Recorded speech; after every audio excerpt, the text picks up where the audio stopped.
சேலம் மாவட்டம் ஓமலூர் அருகே தனியார் பேருந்து மோதி தூக்கி வீசப்பட்ட மொபட் தீப்பற்றி எரிந்து சேதமடைந்தது.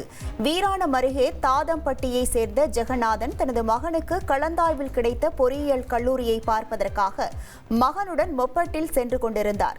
பூசாரிப்பட்டி வந்தபோது பின்னால் வந்த தனியார் பேருந்து மோதியதில் மொபட் இழுத்து செல்லப்பட்டு தீப்பிடித்து எரிந்து சாம்பலானது. இதில் தந்தை மகன் இருவரும் காயமடைந்து ஓமலூர் அரசு மருத்துவமனையில் அனுமதிக்கப்பட்டுள்ளனர்.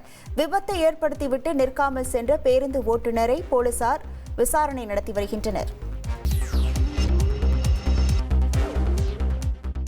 மதுரை மாவட்டம் சோழவந்தான் அருகே சரியான நேரத்துக்கு வராததால் அரசு பேருந்தை பொதுமக்கள் சிறைப்பிடித்து ஆர்ப்பாட்டத்தில் ஈடுபட்டனர். காலை வேளையில் அரசு பேருந்து முறையாக வராததால் பள்ளி மாணவர்கள் சரக்கு வேன்களில் தொங்கியவாறு செல்லும் அவலம் நீடிப்பதாக பொதுமக்கள் குற்றம் சாட்டுகின்றனர். இதனால் மதுரை பெரியார் பேருந்து நிலையத்திலிருந்து ஊத்துக்குளி வந்த அரசு பேருந்தை கிராம மக்கள் சிறைப்பிடித்து ஆர்ப்பாட்டத்தில் ஈடுபட்டனர். இனி செல்லும் இடமெல்லாம் செய்தி. தந்தி டிவியின் வாட்ஸ்அப் சேனலை ஃபாலோ பண்ணினா செல்ல இருக்கும் இடமெல்லாம் செய்தி.